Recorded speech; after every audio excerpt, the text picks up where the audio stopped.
It was supposed to be a simple family getaway: sunshine, mountains, laughter, a break from the stress of city life, a few days to breathe. But from the moment I saw her step out of the car with William, I knew peace wasn't part of the plan. Anna stood stiff on the gravel, her suitcase untouched by the dust, her eyes locked on William like she was silently asking if he was serious. He avoided her gaze, running a hand through his hair like he always did when he knew he was wrong but didn't want to admit it. The woman standing next to him, wearing a soft peach cardigan and a perfectly fake smile, was none other than Amber, his ex. "Surprise," he said with a sheepish grin. Amber needed a break too. Figured the more the merrier. My throat went dry. He didn't discuss this, never mentioned a thing. And now she was here, looking like she belonged in a place she had no right to be. Amber gave me a small wave, her bracelet jingling like laughter at my expense. I didn't wave back. William leaned closer to me, his voice low like he could soften the impact of this betrayal. "It's just a few days. I didn't want to tell you beforehand because I knew how you'd react." "You mean, like this?" I whispered back through clenched teeth. Anna kept her composure, but every part of her was screaming. She'd spent weeks planning this trip. Chose the cabin. Packed snacks for everyone. Even downloaded Nichols' favorite road trip playlist because he had the patience of a toddler when bored. And now, right before they even stepped inside the damn house, her boyfriend was springing this. Amber wasn't just some ex. She was the ex. The one who had cheated, lied, and still somehow remained on William's radar. They had history, sure, but history doesn't need a room at the vacation house. Nichols arrived a few minutes later, sunglasses on, music blaring, clueless to the rising tension. "Did someone say beer and grilled meat?" he shouted as he popped his trunk. Then his eyes caught Amber. "Oh, wow. Is this Amber?" William said quickly, as if trying to make it sound casual. "You remember Amber?" Nichols raised his brows and looked toward Anna, who hadn't moved an inch. "Yeah, I remember. Just didn't know we were doing this kind of trip." Amber chuckled. "Oh, stop, it's not a big deal." Anna finally moved. She walked straight, past William, past the awkward silence and into the cabin. No drama, no confrontation. But William didn't follow. Maybe he knew better. Or maybe he just didn't care enough to explain it again. The rest of the evening was a silent performance. Forced smiles, empty chatter. Amber kept trying to inject herself into conversations, dropping references to things only she and William shared. Inside jokes, past adventures. She even laughed about a crazy night in Cabo while sipping wine like she hadn't just spat in Anna's face. Anna sat across from her, barely touching her food. Her eyes were distant, her hand resting on the table, fingers trembling just slightly. Later, after everyone had settled and pretended like things were fine, Anna took a walk alone by the lake. Nichols followed after a few minutes, bringing her. "Jacket, you okay?" he asked softly. "No," she said without looking at him. He nodded. "Want me to say something?" She shook her head. "No. I'm not going to scream or cry. I need to think." Nichols didn't push. He just stood there with her, letting the cold night wrap around them. The only sound was the lake moving, and somewhere in the trees, a soft wind picking up. The next morning, Anna was up before everyone. She made breakfast, eggs, toast, coffee, like nothing was wrong. But as they all gathered at the table, William noticed her phone screen lit up. A flight confirmation. Departure. Today. Passenger. Amber Thomas. He blinked. "Anna, what is this?" She didn't even look up as she buttered her toast. "I upgraded her ticket home. First class. She leaves. In 4 hours." The table fell silent. Amber looked like she'd been slapped with the butter knife. "Wait, what? I booked it," Anna said calmly. "Figured you could use some space. From us." And just like that, the game changed. William stared at Anna like he was seeing her for the first time. Maybe he finally was. She wasn't raising her voice, wasn't throwing a fit. She was just done playing the role of the understanding girlfriend. And that scared him more than any screaming. Match ever could. Amber's mouth opened, but no words came out. She blinked rapidly, like she couldn't believe what she was hearing. I didn't ask to leave, she stammered. Anna shrugged. You didn't have to. I'm making the decision for everyone's peace. William stood up, trying to regain control. Anna, can we talk? Alone? This is a bit extreme. She looked at him then, really looked. No, William. What was extreme was bringing your ex to a family trip without telling your girlfriend. What was extreme was watching you laugh at her jokes while I sat there like a third wheel in my own relationship. This, she gestured toward her phone. This is mercy. Nichols leaned back in his chair, letting out a low whistle, but even he didn't joke. No one did. The room was thick with tension. Amber, still stunned, got up and left the table. Her suitcase was already packed. Anna had taken care of that too. By the time her ride arrived, Amber barely said a word. She hugged no one. William tried to walk her out, but she turned on him halfway down the steps. You told me this would be okay, she whispered, loud enough for Anna to hear through the open window. You said she'd understand. I didn't think she'd do this, he admitted. No, you didn't think at all. And then she was gone. Back inside, William paced the kitchen while everyone else disappeared into various corners of the house. Anna poured herself a cup of coffee, calm like a storm just passed. I was trying to do the right thing, he said finally, voice low. Bringing her here was the right thing. She needed support. She's going through a lot right now. Anna looked at him sharply. And I wasn't enough to tell this to? Or did you think I'd ruin your little savior complex if I knew ahead of time? He opened his mouth to answer, but the words died somewhere between guilt and regret. She walked past him, her shoulders squared. Nichols found her later on the back deck, sitting on a lounge chair with a blanket over her legs. That was cold, he said, half smiling. That was controlled, she corrected. He chuckled. Fair. You good? She nodded slowly. I will be. I just don't know if I'm still his after this. Nichols took a long drink from his thermos. I hate to say it, but maybe he never really left her. Anna's chest tightened at that. It was the thing she hadn't wanted to admit to herself. That maybe William had never fully closed that door, that Amber wasn't just a bad idea, she was a backup plan. The rest of the trip shifted. Lighter somehow. No more awkward tension, no fake laughter, just the three of them now. Anna, Nichols, and a William who looked like a man watching his world slowly cave in. At night, Anna slept alone.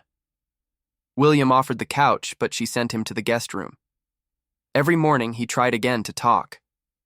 And every time, she listened with the kind of silence that hurt more than words. On the third night, Anna stood in front of the fireplace, watching the flames dance. Nichols was flipping cards at the kitchen table. William came in, stood behind her, unsure of how close he was allowed to be. I made a mistake, he said softly. No, she replied. You made a choice. He took a breath. I want to fix this. Anna turned to face him, her expression unreadable. You can't fix what I don't trust anymore. Silence stretched between them like a thin line about to snap. And then, she walked away, again, not angry, not loud. Just done pretending everything could be swept under the rug, and William, for the first time, looked like a man truly afraid of being left behind. The next morning, the air was sharper, the sky overcast.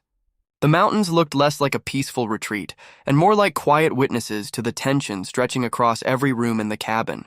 Anna moved around the kitchen in silence, pouring coffee, frying eggs, organizing things that didn't need organizing. She wasn't hungry, she just needed something to do. William hadn't come out of his room. Nichols, ever the middleman now, leaned against the counter and studied Anna. You thinking about leaving early? He asked. She hesitated, then shook her head. No. I need this time more than ever now. I planned this trip to relax. I'll be damned if I let William and his ghost ruin it, Nichols smirked. That's the Anna I know. She smiled faintly, then sat down. For the next few hours, it was quiet. The kind of calm that feels artificial, like everyone's waiting for the next blow-up. But none came. Not yet. When William finally emerged, he looked wrecked. Red eyes. Wrinkled shirt. A man who'd run out of ways to defend himself. He moved toward the deck without saying anything, hands shoved in his pockets. Later, Anna found him sitting on the steps outside, staring into the trees like the answers were written on the bark. She stood behind him but didn't speak right away. When she did, her voice was soft but firm. You want to explain what really happened between you and Amber before this trip? He looked up, startled, then nodded slowly. She reached out. To me a few weeks ago, said she was struggling, depressed, isolated, the usual lines. I didn't want to open that door, but I did. Just cracked it. She asked to meet for coffee. Then again the next week. Then, she asked if I was happy. Anna's jaw tightened. I told her I was.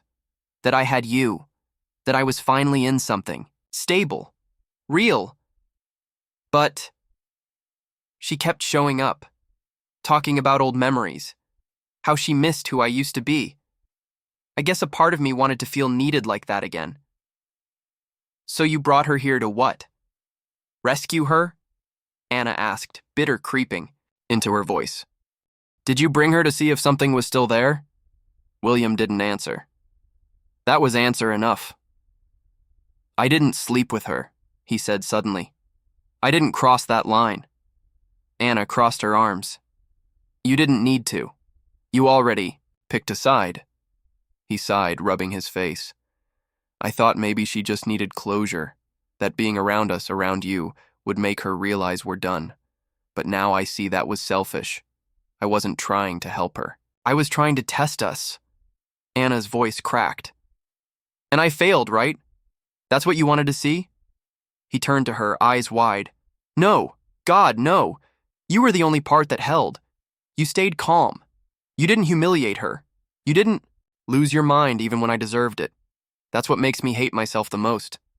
I underestimated you, Anna. She looked away, a lump growing in her throat. You didn't underestimate me. You just never really valued me. For a long while, they said nothing. The wind moved through the trees like whispers, soft but heavy. William looked down at his hands, suddenly unsure of them. I'll leave tomorrow, he said. Give you and Nichols the rest of the trip. Alone. Anna gave a small nod. Not because she agreed, but because she didn't have the energy to argue. Not anymore. That night, Nichols made a fire and brought out the wine. Anna sat beside him, wrapped in a blanket, her mind miles away.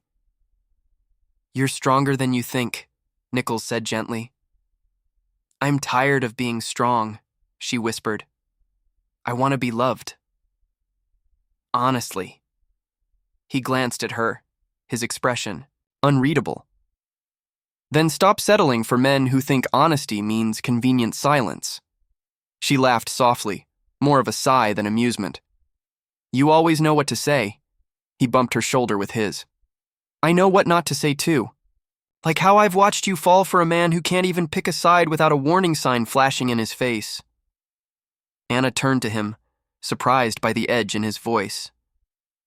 I'm sorry, he said, softening. But someone had to say it. And, for the first time since the trip began, Anna didn't feel like the one left behind.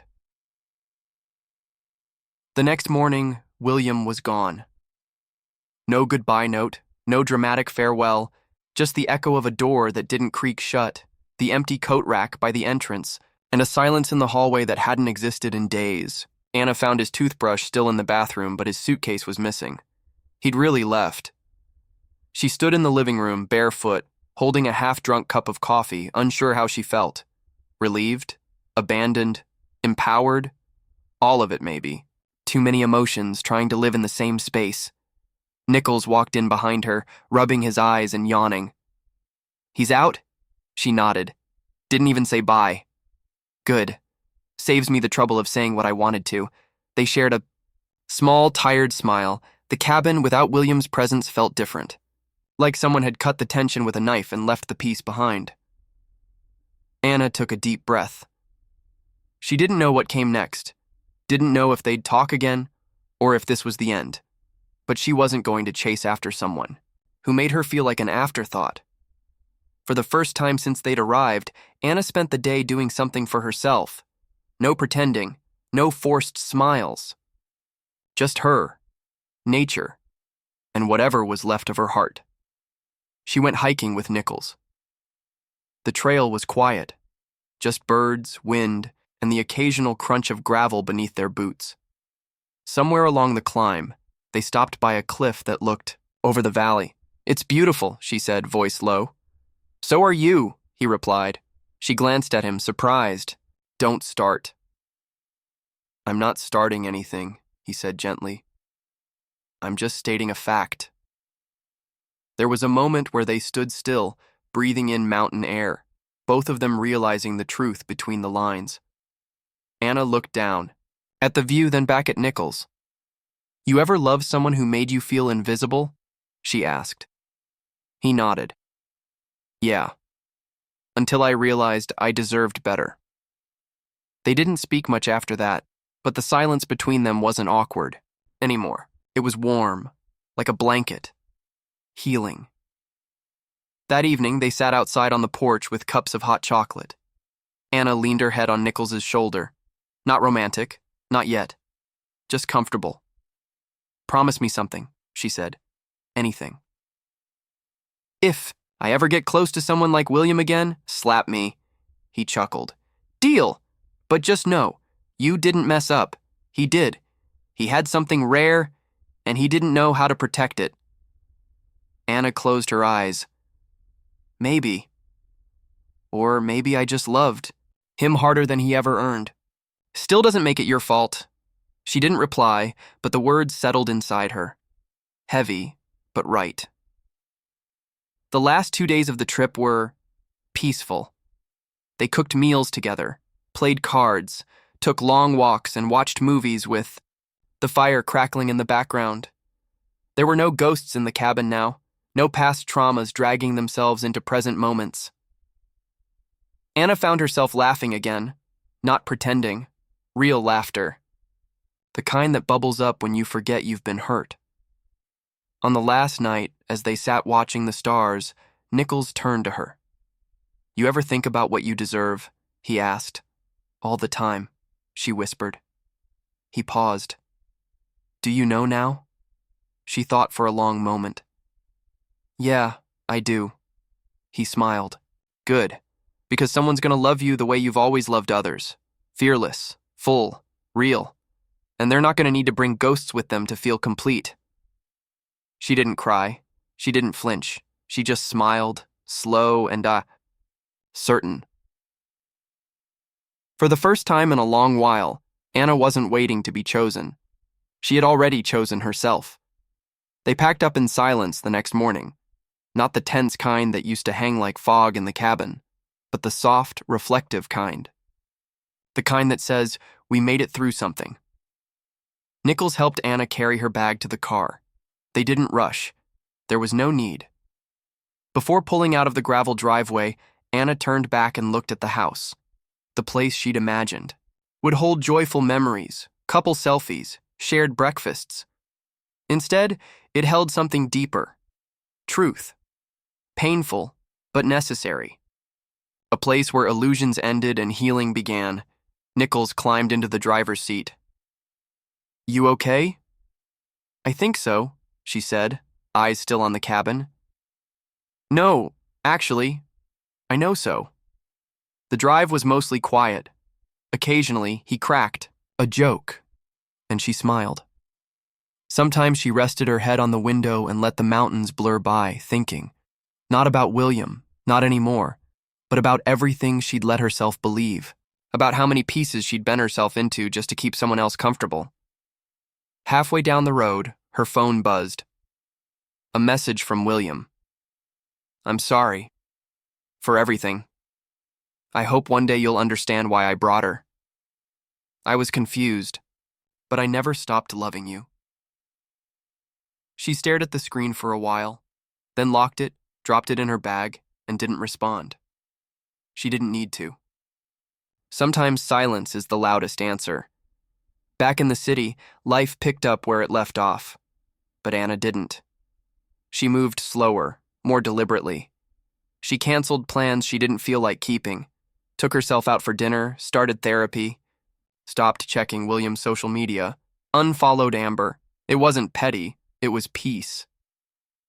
Nichols stayed in touch. A lot, actually, more than he ever had. At first, it was just checking in. Then it was casual lunches.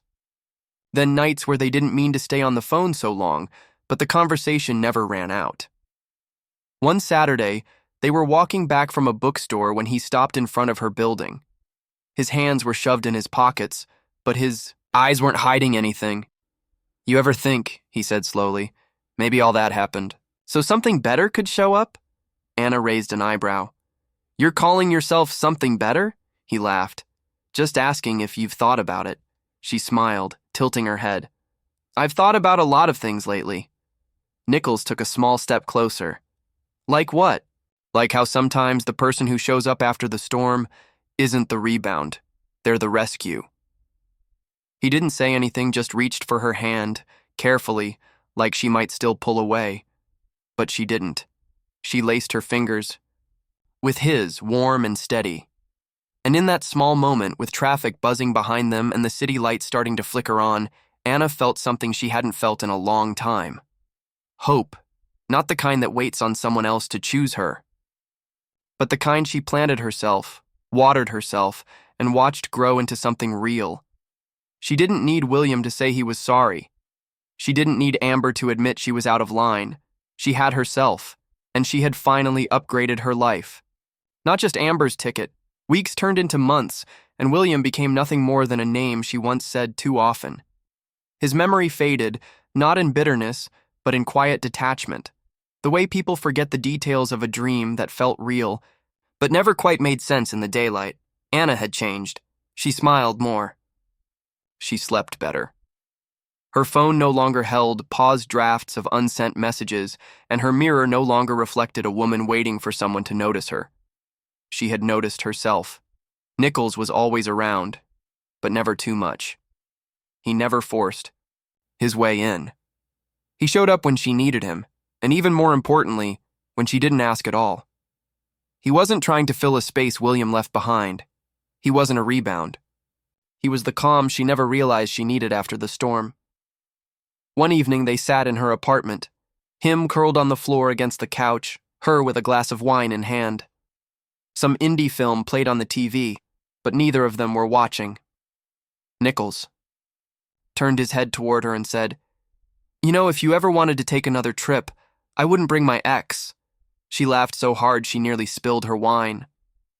"Wow, setting the bar real high, huh?" "Hey," he grinned, "I've got standards. I'd even buy you the ticket this time." Anna smirked. "First class? The way you handled that cabin drama, you deserve a private jet." She leaned forward, brushing her hand against his face, her eyes warm. "You saw me at my lowest and never made me feel smaller for it." Nichols grew serious. "You were never small, Anna. You just forgot how big you were." That night, they didn't kiss. They didn't need to. Some feelings take time to bloom, and some loves deserve to grow slow, steady, unshaken by ghosts and guilt. What they were building was rooted in something different, something deeper. Meanwhile, William tried reaching out a few more times. "A voicemail here. Hey, saw this and thought of you" text there. But Anna didn't answer. She didn't need to. She ran into Amber once at a grocery store, alone, no makeup, sweats and sunglasses. Amber saw her and smiled almost sheepishly. "I guess I owe you a thank you," she said, pushing her cart forward. "That flight probably saved me from doing something stupid." Anna gave a small nod. "Take care of yourself." Amber paused. "He still talks about you, you know." Anna didn't flinch. "He should have talked to me when it mattered." Amber nodded once, then kept walking. That night, Anna didn't cry. She didn't even think twice about it. She curled up in bed, with a book and a playlist of soft piano tracks, and fell asleep without a single crack in her chest. By the end of that year, she and Nichols did take that trip. A road trip this time. No planes, no baggage, no secrets. Just open roads, bad karaoke, cheap motels, and laughter so loud it made up for all the silent years she'd spent waiting for someone to understand her. In one quiet moment, pulled over near the ocean, wind tousling their hair, Nichols said, "I'm not William. I won't love you like him." Anna looked at him, the waves crashing behind them, and replied, "Good. I don't want to be loved like that ever again." And then she kissed him, not to forget the past, but to honor everything. It taught her about what love should never